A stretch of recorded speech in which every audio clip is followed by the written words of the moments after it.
Hi friends, welcome to our YouTube channel 360 view info Telugu. ఆంధ్రప్రదేశ్లో మే మరియు June నెలల్లో జరిగే పెన్షన్ పంపిణీ గురించి ముఖ్యమైన అప్డేట్ మీకు తెలియజేస్తున్నాను. ఎలక్షన్ కోడ్ అమల్లో ఉండడం వలన ఏప్రిల్ నెల పెన్షన్ పంపిణీ సచివాలయాల వద్ద జరగడంతో పింఛన్దారులు సచివాలయాల వద్ద వేచి ఉండి పెన్షన్ తీసుకోవడానికి ఇబ్బందులు పడ్డారు. అందుకే ఎలక్షన్ కమిషన్ మే మరియు జూన్ 2 మాసాల్లో పెన్షన్ పంపిణీ విధానం గురించి ఒక క్రొత్త విధానం తీసుకువచ్చింది. అదే డైరెక్ట్ బెనిఫిట్ ట్రాన్స్ఫర్ డీబీటీ అంటే గతంలో సంక్షేమ పథకాలకి సంబంధించి డబ్బులు ఎలా అయితే డైరెక్ట్గా ఆధార్కి లింక్ అయిన బ్యాంక్ అకౌంట్లో పడ్డాయో, ఈ 2 నెలలు పెన్షన్ డబ్బులు కూడా డైరెక్ట్గా పెన్షన్దారుల బ్యాంక్ అకౌంట్లో పడతాయి. అయితే వికలాంగ్ పెన్షన్ తీసుకునే వాళ్ళు, వీల్ చైర్లకి మంచాలకి పరిమితమైన పెన్షనర్లు, డయాలసిస్ మరియు హెల్త్ పెన్షన్ తీసుకునేవారు, సైనిక సంక్షేమ పెన్షన్ తీసుకునేవారు, వీరందరికీ సచివాలయం స్టాఫ్ డైరెక్ట్గా ఇంటి వద్దకే వచ్చి పెన్షన్ డబ్బులు ఇవ్వడం జరుగుతుంది. డబ్బులు అకౌంట్లో పడే విషయం గురించి పెన్షనర్లకి 2 డౌట్స్ వస్తాయండి.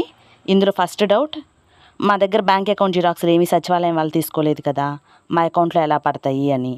ఇంకొంతమందికి వేరే డౌట్ వస్తుంది. అదేంటంటే, మాకు 2-3 బ్యాంకుల అకౌంట్లు ఉన్నాయి, ఏ బ్యాంక్ అకౌంట్లో పెన్షన్ డబ్బులు పడతాయి?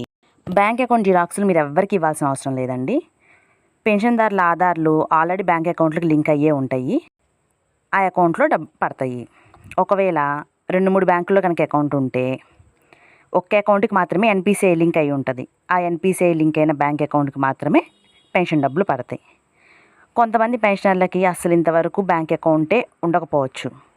అలాంటి వారికి ఆన్లైన్ పేమెంట్ రిజెక్ట్ అవుతుందండి. వారి పేర్లు కూడా పెన్షన్ పంపిణీ చేసే మొబైల్ యాప్లోకి వచ్చేస్తాయి. అలాంటి వారికి డైరెక్ట్గా చేతికే ఇవ్వడం జరుగుతుంది. అకౌంట్లు ఎవరికి పడతాయి, ఎవరికి చేతికి తెచ్చిస్తారు, ఎవరికి ఇంటికి ఇస్తారు, ఈ డీటెయిల్స్ అన్నీ, లిస్టులన్నీ సచివాలయాల్లో 1వ తారీఖు కల్లా అందుబాటులో ఉంటాయి.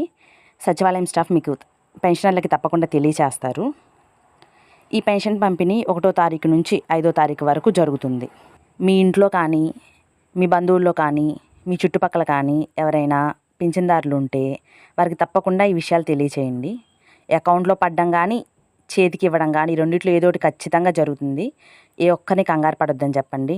అనవసరంగా ఎండల్లో సచివాలయాల దగ్గరికి తిరగాల్సిన అవసరం లేదని చెప్పండి. ఈ పెన్షన్ పంపిణీకి సంబంధించి ఇంకా ఏమైనా అప్డేట్స్ వస్తే మన ఛానల్లో పోస్ట్ చేస్తాను.